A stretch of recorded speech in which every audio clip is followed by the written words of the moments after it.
Genesis chapter 22. The sacrifice of Isaac.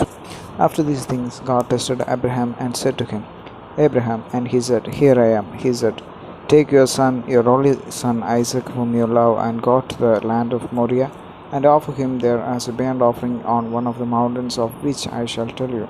So Abraham rose early in the morning, saddled his donkey, and took two of his young men with him, and his son Isaac, and he cut the wood for the burnt offering, and arose and went to the place of which God had told him. On the third day Abraham lifted up his eyes and saw the place from afar. Then Abraham said to his young men, Stay here with the donkey. I and the boy will go over there and worship and come again to you. And Abraham took the wood of the burnt offering and laid it on Isaac his son, and he took in his hand the fire and the knife. So they went both of them together, and Isaac said to his father Abraham, My father. And he said, Here I am.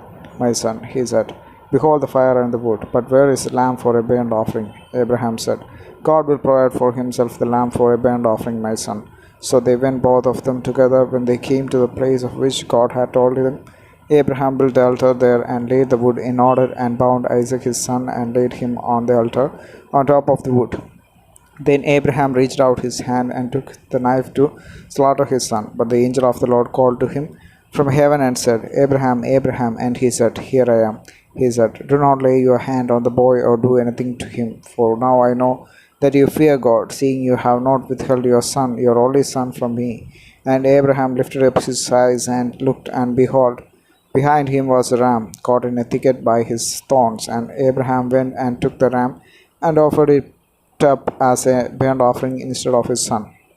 So Abraham called the name of that place, The Lord will provide, as it is said to this day, On the mount of the Lord it shall be provided. And the angel of the Lord called to Abraham a second time from heaven and said, By myself I have sworn, declares the Lord, because you have done this, and have not withheld your son, your only son, I will surely bless you, and I will surely multiply your offspring as the stars of heaven, and as the sand that is on the seashore. And your offspring shall possess the gate of his enemies, and in your offspring shall all the nations of the earth be blessed, because you have obeyed my voice. So Abraham returned to his young men, and they arose and went together to Beersheba, and Abraham lived at Beersheba. Now after these things it was told to Abraham, Behold, Milcah also had borne children to your brother Nahor, Uz his firstborn, Buz his brother, Kemuel the father of Aram, Kezeth, Hazor, Pildash, Jidlaph, and Bethuel. Bethuel fathered Rebekah. These eight Milcah bore to Nahor, Abraham's brother. Moreover, his concubine, whose name was Reumah, bore Teba, Gaham, Tahash, and Maacah. Amen.